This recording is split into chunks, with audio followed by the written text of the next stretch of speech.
After investigators say he stabbed his mother in the chest 3 times, killing her in the Bronx. Police say he was released on parole in 2019. Yesterday, a rally held outside the building where it happened in Manhattan. Activists calling for anti-violence campaigns. That video was meant to watch, and even the toughest of us couldn't stomach watching the video.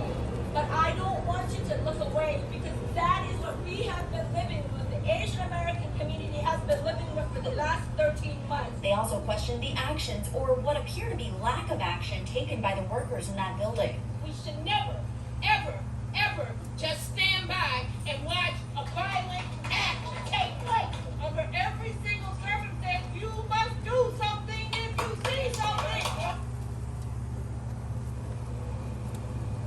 Now, the union that represents those workers say the workers in question have been suspended, but also says they did call for help. Now, they are asking that you not rush to judgment until all of the facts are available. In Brooklyn, I'm Katie Malso, News 12. Just a terrible story there all around. Katie, thank you for that. Meanwhile, there is still no arrest at this time on what police say is being investigated as a recent attack on an Asian man aboard the J train in Brooklyn.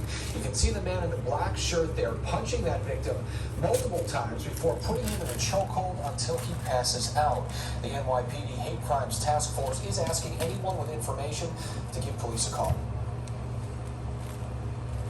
Well, some big news for the pro-cannabis community. New York lawmakers passing legislation legalizing marijuana.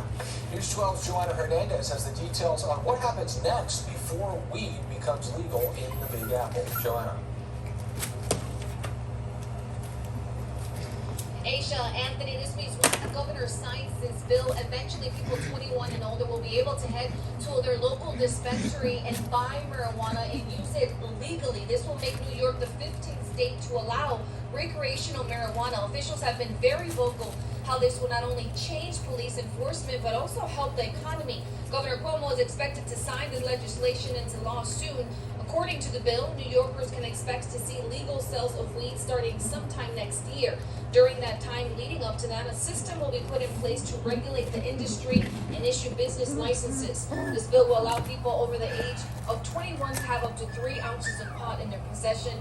It also includes a measure to expunge criminal records for those convicted of a previous charge related to pot. Once the new industry is fully operating in New York, the state estimates that this industry can generate millions of dollars annually. Despite opposition from people against this bill, Assemblymember Kenny Burgos says legalizing cannabis will not only create jobs, but money will go into communities that need it.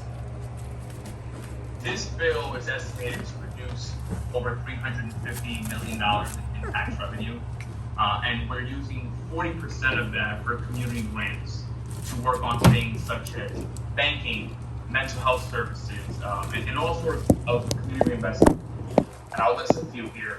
So mental health treatment, community banking, housing, financial literacy training, and other, vital economic